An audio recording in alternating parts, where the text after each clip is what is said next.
नमस्कार, जय जिनेंद्र। मैं चांदनी सरावगी जैन आप सभी का वहां जिंदगी जैन रत्न सीजन 5 में स्वागत करती हूँ। नमस्कार, जय जिनेंद्र। मैं ललित सरावगी जैन जयपुर में हूँ। आज मेरे साथ जैन रत्न के रूप में जयपुर से एक ऐसी शख्सियत शामिल हो रही है जो जयपुर ही नहीं बल्कि भारत के वरिष्ठ अधिवक्ता श्री सुधांशु जी कासलीवाल।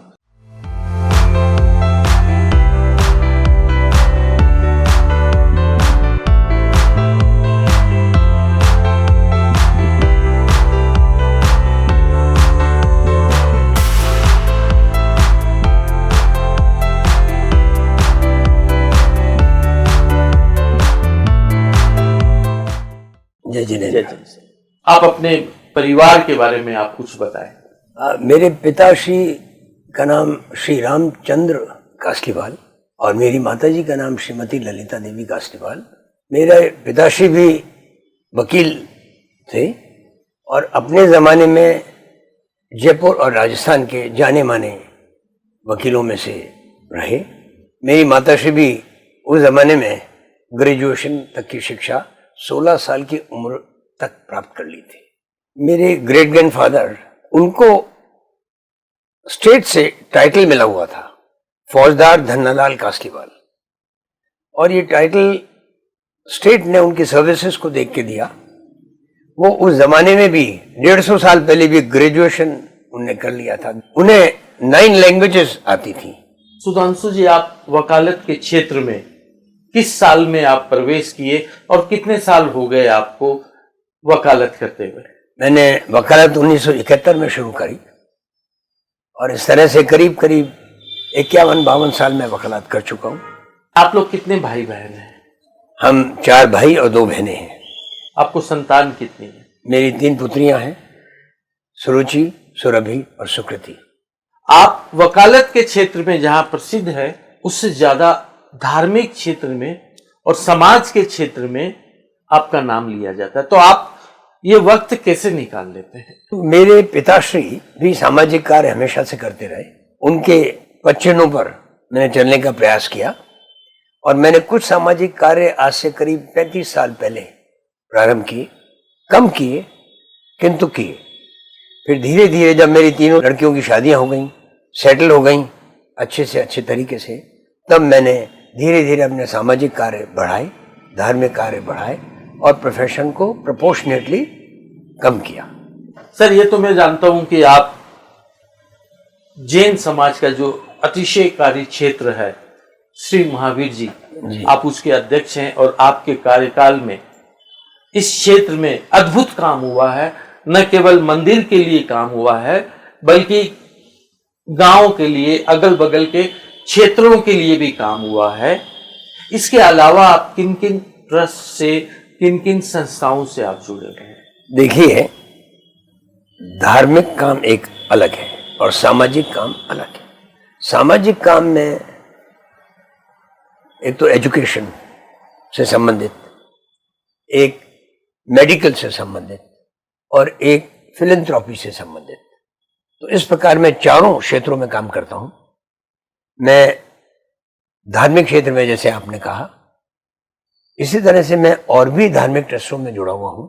एक दीवान जी की नशा ट्रस्ट है, उसमें भी बड़ा हम काम करते हैं। इसके अतिरिक्त एजुकेशनल ट्रस्ट की अगर हम बात करें या कामों की बात करें तो इसमें महावीर दिगंबर जैन स्कूल है जो कि 125 साल से पुराना है और दिगंबर जैन समाज का सबसे बड़ा एजुकेशनल इंस्टीट्यूशन है। मैं महावीर हाई स्कूल से संबद्ध रहा। इसके अलावा ग्रेट ग्रैंडफादर ने, धन्नालाल जी कासलीवाल साहब ने, आज से करीब 138 साल पहले जयपुर में संस्कृत कॉलेज की स्थापना की और मैं उस संस्कृत कॉलेज की कमेटी में भी हूँ। महावीर जी के क्षेत्र में एक यूनिट है अपभ्रंश एकेडमी। उस अपभ्रंश एकेडमी का मैंने मेरे कार्यकाल में एक बहुत बड़ा भवन जो 40,000 स्क्वायर फुट का है, वो मालवीय नगर में बनाया। वहाँ प्राकृत, अपभ्रंश, इन भाषाओं का वो इंस्टीट्यूट है और उसके माध्यम से हम बहुत बड़ा काम कर रहे हैं। और इसमें पांडुलिपियां हैं, इन सब की प्रिंट आउट्स निकलवा के बुक फॉर्म में इनको बनवा के और एक लाइब्रेरी में खोलने की मंशा रखता हूँ। इसमें कार्य भी हमने शुरू कर दिया है। एक हिंदुस्तान में एक ट्रस्ट है, आनंदीलाल पोद्दार एजुकेशनल ट्रस्ट। उस ट्रस्ट में प्रारंभ में महात्मा गांधी ने काम किया। उस ट्रस्ट में आज 4 ट्रस्टीज हैं, जिनमें पोद्दार परिवार से 2 हैं, एक मुंबई से हैं और चौथा मैं ट्रस्टी हूँ। और चिकित्सा के क्षेत्र में जैसे महावीर जी के एक हॉस्पिटल है एलोपैथिक, और एक नेचुरोपैथी हॉस्पिटल है और एक आयुर्वेदिक है। इन तीनों का बड़ा काम होता है और उन सब में मैं पूरा इंटरेस्ट लेता हूँ। इसके अतिरिक्त जयपुर में 1975-76 में जब जयपुर ने 2.5 शती समारोह मनाया, तो उस समय कैलगरी एक शहर है कनाडा में, वो जयपुर के साथ मिलकर एक ट्विन सिटी बने और वहाँ जयपुर कैलगरी आई हॉस्पिटल की स्थापना की गई। और उस ट्रस्ट में मैं पूरा इंटरेस्ट लेता हूँ। और आज मुझे कहने में कोई अतिशयोक्ति नहीं है कि पूरे राजस्थान का नॉन गवर्नमेंटल सबसे बेहतरीन, सबसे बड़ा आई हॉस्पिटल है।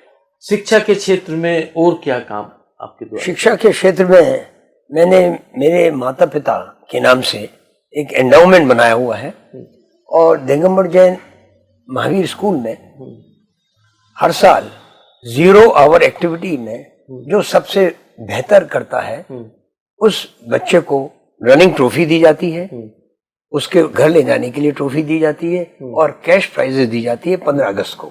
इस तरह की मैंने 15 ट्रॉफी चला रखी हैं। सामाजिक और धार्मिक गतिविधियों में मेरी धर्मपत्नी हमेशा मेरे साथ रही, इसीलिए मैं सब कर सका। भट्टारक जी की नशिया जयपुर में, वहाँ मैंने समाज के लिए मेरे माता पिता के नाम से एक गेस्ट हाउस बनाया। इसके अलावा भी मैंने अपने पिता और माता के नाम से 8-10 काम अलग अलग जगह करवा रखे हैं। कोर्ट्स में, चूंकि मैं वकील रहा, मेरे पिताश्री वकील रहे, कोर्ट्स में भी मैंने 4-5 काम करवाए। फिर कैलगरी हॉस्पिटल में करवाया, एक ऑपरेशन थिएटर उनके नाम से है। फिर वो इतने प्रोमिनेंट व्यक्ति थे जयपुर के कि जयपुर की एक बड़ी प्रोमिनेंट रोड जो वर्ल्ड ट्रेड सेंटर से बिल्कुल सामने 1 किलोमीटर की रोड है, वो मेरे पिताश्री की स्मृति में, उसका मार्ग का नाम है श्री रामचंद्र काशीवाल स्मृति मार्ग।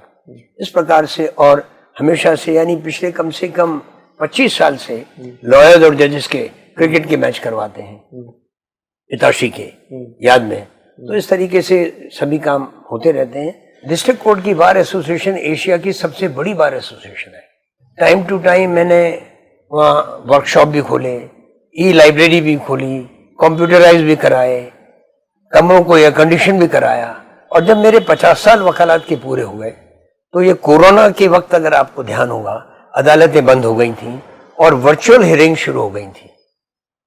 तो मैंने यूँ मान लें हिंदुस्तान में पहली बार मैंने डिस्ट्रिक्ट कोर्ट में 11 एयर कंडीशन वर्चुअल कोर्ट्स बनाई, जिससे कि वहाँ के वकील वहीं से बैठकर किसी भी हाई कोर्ट में, किसी भी मतलब सुप्रीम कोर्ट में, किसी भी ट्राइब्यूनल में, सब जगह वहीं से बैठकर वकालत कर सके। मैं आज आपके वंशज के द्वारा निर्मित लाल हवेली को मैंने देखा, इसकी अहमियत क्या है, इसके बारे में बताएं। हवेली का बड़ा नाम था और हवेली के नाम के 2 कारण थे। तो एक तो इसमें जो रहे उनका बड़ा नाम था। इसकी विशेषता ये रही कि it was the tallest Haveli in Jaipur walled city. बात अंततः ये समझ में आई कि इस हवेली को मेंटेन करने का एक ही तरीका है कि इसमें किसी प्रकार से होटल चले। एक ऐसा कपल मिला, हस्बैंड एंड वाइफ का, जो न्यूयॉर्क बेस्ड है। जब उनने इस हवेली को देखा तो उनने अपना प्रपोजल मुझे दिया और मैंने सहर्ष स्वीकार किया। न्यूयॉर्क टाइम्स ने 6 कॉलम्स में इस हवेली को के बारे में लिखा। 1 साल पहले यूनेस्को की टीम जयपुर आई तो उन्हें जानकारी मिली कि मैंने वॉल्ड सिटी में एक हवेली को रेस्टोर किया है। तो यूनेस्को की टीम ने जब उसको देखा तो वो उससे वाकई अभिभूत थे। आज मुझे बहुत खुशी है कि मेरे बुजुर्गों की हवेली का नाम मात्र 5 बड़े कमरों के होटल होने के बावजूद भी पूरी दुनिया में उसका नाम हुआ। सर, आप अनेकों क्षेत्र से जुड़े हुए हैं, तो निश्चित रूप से हर क्षेत्रों में आपको सम्मानित किया गया होगा। तो कुछ ऐसे खास पुरस्कार जिसको पाकर आपको लगा हो कि हाँ मैंने कुछ किया है। देखिए, पुरस्कार और सम्मान दो अलग अलग बातें हैं। सम्मान तो हमारा समाज इतना सुंदर बढ़िया समाज है कि यहाँ आए दिन ही सम्मान वो करते रहते हैं, लेकिन ये 10-12 सालों में सैकड़ों बार हमारे समाज ने मुझे सम्मान दिया है। इस तरह से कोई मुझे पुरस्कार किसी ने कभी यूँ नहीं दिया, बोला कि ऑनर किया है। मैं ऑनर जो करते हैं उसी को पुरस्कार मानता हूँ कि जो भी मैं सर्विसेज कर रहा हूँ, दे रहा हूँ, उसकी रिस्पांस में ही वो सम्मानित करते हैं। सुधांशु जी, आज आप देश के जैन समाज की एक प्रख्यात हस्ती हैं। आपको देखकर दुनिया जैन समाज को गर्व होता है। मेरा आपसे एक आग्रह है कि आप अपने नाम के साथ जैन लगाएं, जिससे दुनिया को पता चले कि सुधांशु कासलीवाल जैन है। आपका ये सुझाव बहुत सुंदर है। इसके संबंध में काफी अरसे से समाज में चर्चाएं होती रही हैं। आपने मेरे से कहा तो मैं मौका देखकर मेरा जो बड़ा परिवार है, ये प्रपोजल मैं पूरे परिवार में रखूंगा कि वो सब लोग कासलीवाल के आगे जैन लगाएं। अगर आप इस बात की शुरुआत करते हैं तो मैं समझता हूं कि जैन समाज के लिए ये आपकी एक बहुत बड़ी पहल होगी कि आपने अपने नाम के साथ जैन लगाया। न केवल आपने खुद लगाया, अपने परिवार के 150-200 लोगों को लगाया, और ये संदेश जब जैन समाज में जाएगा तो मेरे को लगता है कि आगे आने वाले कुछ सालों में केवल जैन ही जैन हमें दिखेंगे। सुधांशु जी, आप जैन रत्न कार्यक्रम का हिस्सा बने, आपका बहुत बहुत धन्यवाद। ललित जी, आपका जो ये प्रयास है, ये बहुत ही सुंदर प्रयास है, और इससे निश्चित ही हमारे पूरे समाज को, की नई पीढ़ियों को लाभ पहुंचेगा। आपने मुझे चुना, उसके लिए मैं आपका बहुत आभारी हूं। आपको धन्यवाद देता हूं। जय जिनेंद्र। जय जय।